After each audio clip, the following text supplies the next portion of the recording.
Note, this is a sequel to Stardust. Link is in the description. Materia, by Arad. Chapter 1, The Story Behind the Glass. Tommy was bored. Bored. He was starting to wonder if bored to death was more than just something people said when there was nothing to do. His mind had already begun to wander half an hour earlier after Mom had strongly encouraged him to behave himself since they were all invited as guests of honor to whatever boring place this was. At first it was exciting to be in a real castle, but then the adults started talking and never seemed to stop. Tommy had glossed over the details, but apparently it had something to do with the sister he had never met. That thought brought a new round of grumbles from the boy. Mom talked about Tommy's sister like she was a saint, but he knew better. Billy, Tommy's oldest brother, had a seemingly endless supply of stories about how they would get into trouble almost daily. When he had asked how the two seemingly got away with everything despite getting caught by Mom, he would merely pat Tommy on the head and answer, "I'll tell you when you're older." When he was older, Tommy had learned to hate those words. He was 12 years old. 12? He understood a lot about the world, but everyone insisted on treating him like a little kid. It aggravated him to no end. As Tommy's family and a bunch of other people slowly marched their way through the hallway, Tommy caught sight of his salvation. An old wooden door sat slightly ajar just to the side of the hallway, and the corridor beyond it was dark and mysterious. It promised adventure and treasure and anything but boredom, just like in those daring-do books that the exchange students brought with them that Tommy wasn't interested in at all. Nope. When the moment was right, Tommy slipped out of the crowd and snuck through the open doorway. No shouts or scolding chased him into the darkness, so he took a moment to fish his little flashlight out of his pocket and started making his way deeper into the gloom. The floors were polished marble and the walls were so spotlessly white that a significant portion of the area was lit up wherever the flashlight beam traveled. Aside from the lack of illumination, the hallway looked almost identical to the one he had just left. Despite the monotony of the hallways, it increasingly felt like an adventure to wander them in the dark. Tommy had always loved exploring abandoned buildings, of which there were plenty in his neighborhood, but a castle? Seeing the looks on his friends' faces back home when he told them about this story would totally be worth the scolding Mom and Billy would give him. The darkened corridors continued for several more minutes before Tommy spotted something rather strange. Multicolored light from the next room spilled out into the darkness of the hallway, which practically begged Tommy to investigate.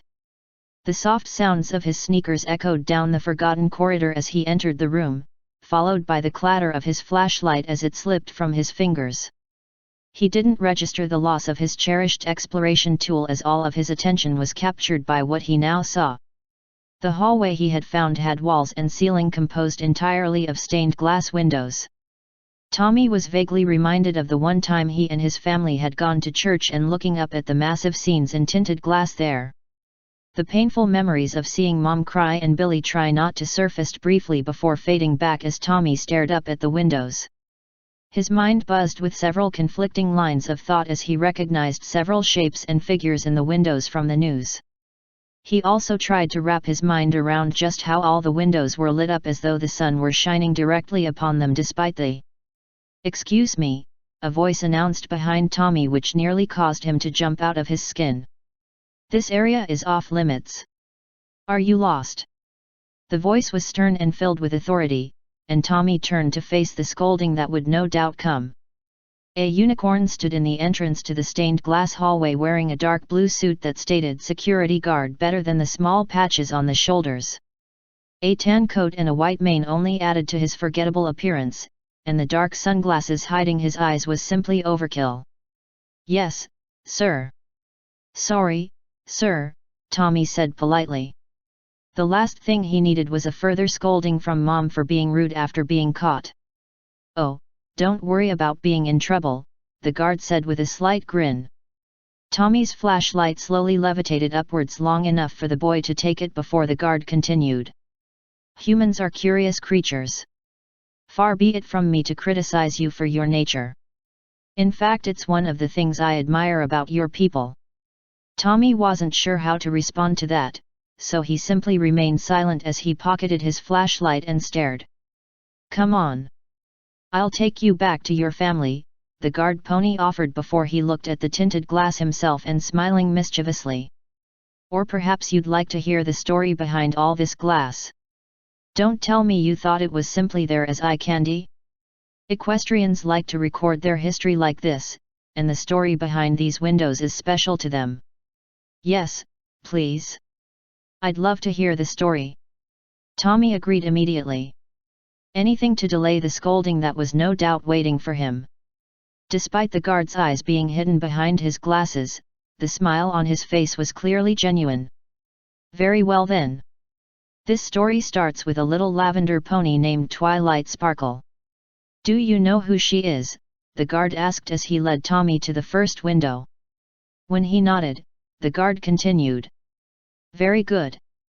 As I said, this story starts with Twilight Sparkle, and like a lot of her stories it starts with her nose in a book. This book, however, was a special book. Can you guess why?" Tommy considered for just a few moments before answering honestly, "No, sir. It was a book about you humans, and what she had learned from you."